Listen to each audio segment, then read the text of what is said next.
Assalamualaikum warahmatullahi wabarakatuh. Berjumpa kembali dengan Romlia Pratama. Teman-teman sahabatku semuanya, gimana kabar kalian? Mudah-mudahan kalian semuanya baik-baik saja beserta keluarganya di sana. Teman-teman sahabatku semuanya, buat kalian yang baru gabung, yang baru nonton video ini, silahkan di-subscribe dulu, di-like dan di-komen guys. Buat teman-teman sahabatku semuanya yang udah ngedukung support channel ini, terima kasih. Mudah-mudahan kalian semuanya diberikan keberkahan umur, keberkahan rezeki, dimudahkan segala urusannya, baik urusan dunia maupun urusan akhirat. Amin ya rabbal alamin. Teman-teman sahabatku semuanya, kalau kita berbicara tentang pendidikan ya, pendidikan ini gue selalu ngomong ya di sosial media gue, di YouTube gue, di video gue, semuanya itu kita itu masih kalah sama negara-negara, apalagi sama Malaysia gitu. Seperti Malaysia, Singapura dan Brunei itu kita masih kalah gitu dari sistem pendidikan jenis kebangsaan. Pokoknya dari jenis kebangsaan atau di negeri ya. Kalau di Indonesia tuh sekolah negeri gitu. Kalau di sini sekolah kebangsaan gitu. Itu masih kalah. Kalau ke jenjang university juga masih kalah guys. Karena masih seperti university di Malaysia itu sekarang itu banyak sekali yang masuk ke peringkat dunia gitu. Sedangkan di kita masih belum ada gitu. Bahkan di Asia Tenggara aja masih kita tuh di stagnan kalau nggak salah di nomor 5 atau nomor 4 gitulah. Sedangkan di Malaysia itu sudah tinggi banget itu persentasenya dibandingkan di university di Indonesia gitu. Itulah kenapa sebabnya banyak orang-orang Indonesia tuh sekolah di Malaysia, di University Malaysia gitu. Gue bangga jadi orang Indonesia. Bukan gue nggak bangga guys jadi orang Indonesia, tapi gue bangga. Tapi yang disayangkan itu kita itu sampai sekarang tuh masih kalah dari sistem itu gitu. Jadi perlu diperbaiki lagi gitu. Bukan nggak baik, jadi perlu diperbaiki. Bukan nggak mungkin baik, pasti bisa baik kalau pengelolaan itu bisa baik gitu. Ini adalah beberapa keuntungan sebenarnya ketika orang-orang kita itu yang kuliah di sini tuh, beberapa keuntungan yang kuliah di Malaysia itu. Ini ada videonya gue guys, menceritakan bahwa ada beberapa keuntungan ketika kalian mau kuliah di Malaysia. Ini dia guys. Nah, ini dia guys. Welcome back to our YouTube channel. Oke, jumpa lagi guys. Jadi tadi kembali kita mau bahas tentang kuliah di luar negeri. Hari ini kemana guys? Hari ini kita mau bahas kuliah di Malaysia. Iya. Kuliah di Malaysia. Tapi jangan lupa sebelum kita bahas, sebelum dapat informasi tentang kuliah di Malaysia, ngapain dulu nih? Jangan lupa like, comment, subscribe, dan share. Nah, Share bener. ke teman-teman kalian, ke orang tua kalian, ke grup family, ke grup apapun yang kalian punya di WhatsApp, di share aja ya. Iya, iya. Bener, Jadi- karena itu gratis. Ya gratis, jadi berguna juga buat kalian. Informasinya nggak cuma sama kalian, tapi bisa share ke yang lain. Karena kadang-kadang kita nggak pernah tahu siapa yang ngebutuhin informasi itu, bener nggak? Bener. Oke, jadi gimana nih Miss? Apa yang mau ditanyain hari ini sama aku? Hari ini kita mau bahas kuliah di Malaysia itu keuntungan yang kita dapat itu apa aja. Nah, itu gimana guys? Oke, kalau untuk keuntungan, aku sih di sini udah rangkum 3 poin.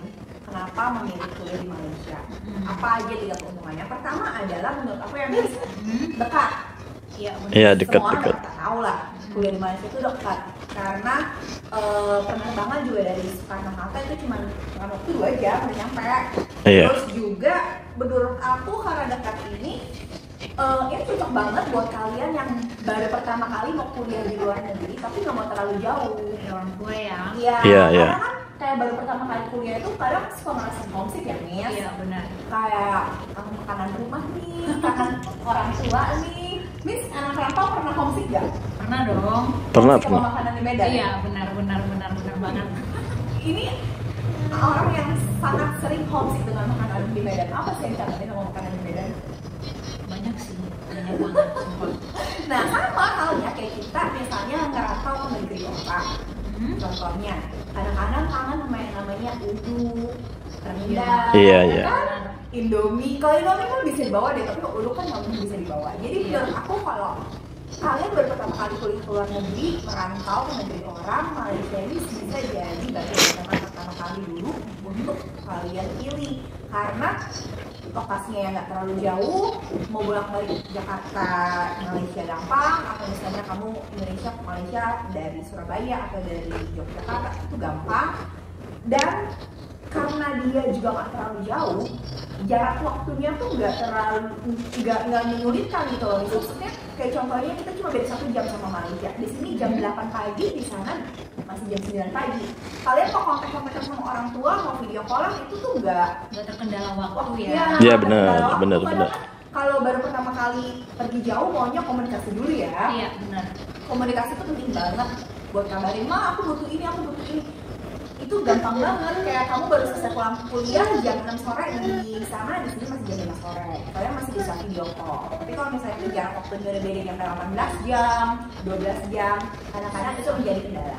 Oke, jadi menurut aku negara ini cocok banget untuk yang pertama kali. Dan juga orang tua ketika mau visit nih, ketika misalnya orang tuanya kangen nih, atau misalnya amit-amit sakit, baru pertama kali nih jauh dari orang tua sakit lagi.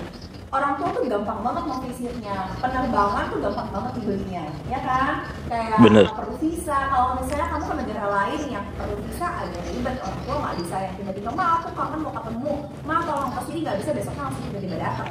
Mau ribet sih. Ya. Oke. Yang kedua itu adalah kalau di sini living costnya murah. Oh. Itu gimana? Kalau aku compare kehidupan di Malaysia sama di Indonesia, si Malaysia ini bisa aku bilang mirip dengan Indonesia. Karena contohnya deh, di sini anak rantauan. Iya. Pernah survei tempat-tempat kos di Jakarta? Pernah.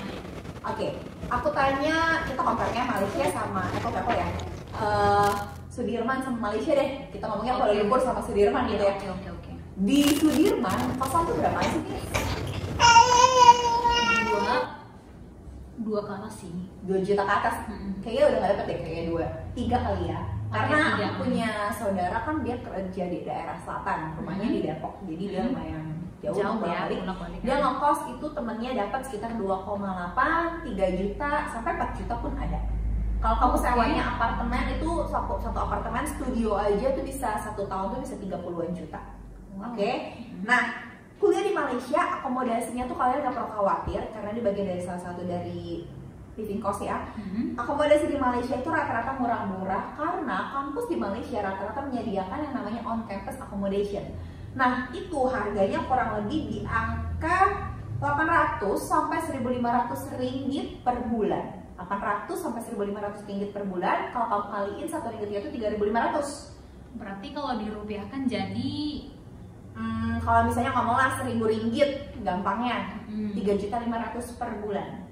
Oke dong kalau untuk di luar. Iya, di luar negeri loh. Itu kalian bisa dapat 1 kamar sendiri dan itu toiletnya di dalam.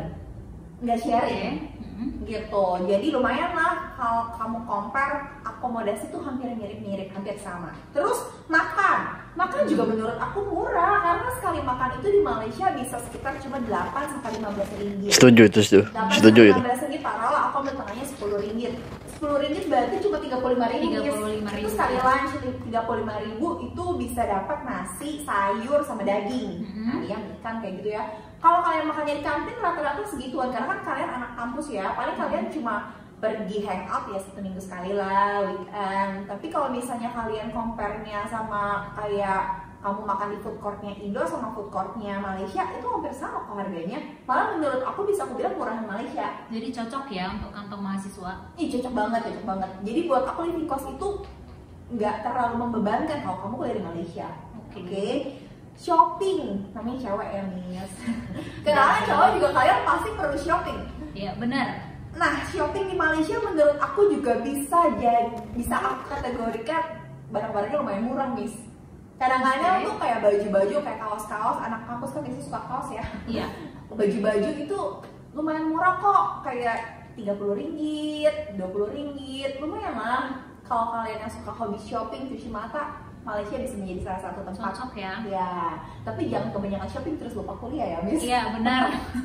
Oke. Nah selain itu apa lagi Miss? Oke, terakhir university-nya sih, kan tujuannya kita dalam Ini yang kuliah paling ya, penting. paling penting. Universitas di Malaysia menurut aku secara biaya juga nggak terlalu mahal-mahal banget. Kalau kita compare kampus di Indo yang International University sama kampus di Malaysia yang ada pastinya adalah kampus swastanya, itu juga harganya hampir mirip loh, Miss. Kayak angka 250 sampai dengan 400 jutaan sampai dengan selesai. Oke dong dengan harga segitu. Iya, dan itu kampus di Malaysia tuh nggak ada uang pangkal, Miss. Oke. Kampus di sini kan masih ada uang pangkal, uang gedung, uang sampai dengan ada selesai skripsi. Kalau di sana tuh enggak, kamu tuh kayak udah dari awal udah tahu uang masuknya adalah namanya application fee segini sama biaya visa, sampai sana kamu di medical check up dan lain sebagainya, sampai uang sekolah kalian sampai dengan selesai itu harganya sudah mengikat. Dan kalian udah tahu kapan harus bayar uang sekolahnya berapa, kecuali kamu remodul.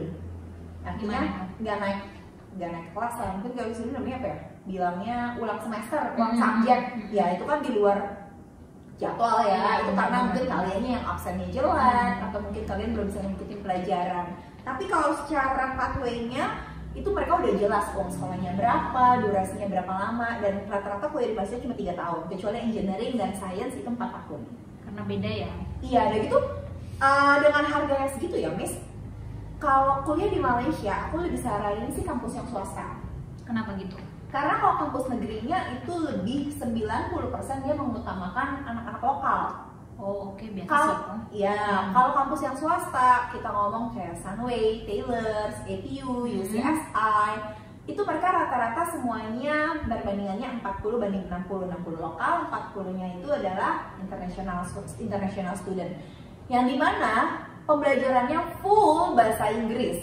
Dan teman-teman kalian yang 40%-nya tadi, kalian bisa ketemu teman-teman dari Bangladesh, India, dari Pakistan, dari Thailand, dari China, dari Korea, dari Indonesia. Banyak lagi. Banyak banget. Dan dengan harga segitu kamu ke Indonesia, di Indonesia belum terlalu banyak terlihat international student yang study di sini. Iya benar. Dulu mungkin iya, tapi makin lama ke sekarang ini orang-orang nggak terlalu banyak sih yang, aku nggak tahu kenapa, tapi nggak terlalu banyak orang-orang yang study di kampus Indo gitu. Jadi menurut aku dengan harga yang segitu, pengalaman yang kamu dapat tuh banyak banget. Teman-temannya tambah relasi juga. Relasi juga. Kalian mau ambil jurusan bisnis apa sih yang ditentuin? Balik lagi, aku selalu tekanin di sini, relasi itu penting banget. Iya, kalian kuliah jauh-jauh ke luar negeri, kalau cuma nilainya bagus tapi relasinya nggak ada juga nihil. Sama aja. Ya. Benar. Terus kalau kalian pernah cari tahu nih, kalau misalnya pernah ingat juga, kita banyak university partner seperti Xiamen University, Monash University, Nottingham University. Itu tuh kampus-kampus dari luar Malaysia. Kayak Xiamen itu dari China, Nottingham dari UK, terus Monash itu dari Australia. Itu mereka buka di Malaysia, Miss. Bener-bener kampusnya buka di Malaysia. Kalau kalian buka websitenya, kalian contohnya ke Curtin ya, Curtin juga tuh ada kampusnya dari Australia, dari Perth. Mereka buka di Sarawak, di Malaysia gitu. Oke banget kan, kayak kamu nggak perlu jauh-jauh ke negaranya. Kalau untuk penyesuaian dulu, balik lagi kalian bisa study di Malaysia dulu gitu. Jadi menurut aku itu sih tiga poin itu yang bisa kalian pertimbangin untuk kuliah di Malaysia. Jadi balik lagi, semuanya tergantung dari kebutuhan kalian. Kalian tuh seperti apa kebutuhannya. Aku selalu bilang sama student, urutin dulu. Pertama yang kalian mau cari tahu adalah majornya dulu, mau ambil kuliah apa, jurusan apa gitu kan. Terus yang kedua, hitung dulu biayanya. Tergantung juga sama jarak negaranya gimana nih. Kalian punya budget segini, kira-kira udah siap belum kuliah di negara yang jauh? Kalian punya budget segini, kira-kira cocok gak nih tinggal di negara ini, kayak gitu. Terus abis itu udah tahu negaranya sesuai dengan budgetnya, baru cari kampusnya. Setuju. Gitu. Oke, semoga kali ini membantu ya, Miss. Pasti membantu. Ya, dan jangan lupa di-share ke teman-teman yang lain. Thank you guys, and see you. Nah, itu tadi beberapa keuntungan ketika orang Indonesia tuh kuliah di Malaysia gitu. Jadi ada beberapa keuntungan. Yang disebutkan tadi itu ada yang disinggung itu soal makanan ya, atau soal biaya makan gitu. Ya, memang benar. Memang benar guys, memang benar. Kalau dibandingkan dengan Indonesia itu memang kalau dihitung-hitung itu memang masih lebih murah di Malaysia gitu. Dari segi makanan, dari segi apapun itu lebih murah di Malaysia. Alhamdulillah. Jadi ya pasti orang-orang yang mau kuliah itu pasti yang diperhitungkan juga termasuk dari segi makanan gitu. Dan juga di sini tuh ini mungkin nggak ini ya, nggak disebutkan tadi. Tadi gue tambahin aja. Kenapa bisa jimat atau bisa irit di sini ketika kuliah di sini di Malaysia ini ketimbang negara-negara lain atau ketimbang di tempat kita sendiri gitu. Itu masalah transportasi. Transportasi itu di sini sangat mumpuni, sangat terintegrasi dengan baik gitu. Jadi bagus banget lah gitu. Bagus banget. Dan murah di sini tuh. Murah. Jadi pengeluaran setiap harinya dan gue sendiri ketika gue kerja itu selalu menggunakan transportasi awam, transportasi umum seperti LRT, bus dan lain-lain lah gitu. MRT gue selalu pakai itu setiap kali gue berangkat kerja, pulang kerja itu pakai itu. Karena bagi gue ya yang pertama kenapa gue pakai itu karena gue nggak punya lesson atau nggak punya SIM bukan SIM ya SIM Malaysia. Jadi gue tuh nggak bisa beli motor, nggak bisa beli moto gitu, nggak bisa beli kendaraan lah di sini gitu. Jadi ya mau nggak mau ya aku harus ikut naik kendaraan awam atau transportasi awam gitu. Jadi seperti itu teman-teman, pengalaman kita. Jadi sebenarnya banyak yang pengen gue ceritain pengalaman gue ada di sini, tapi lain kali lah saya akan ceritakan semuanya. Terima kasih buat teman-teman semuanya. Mudah-mudahan bermanfaat buat kalian. Terima kasih. Assalamualaikum warahmatullahi wabarakatuh. Jangan lupa sholawat guys.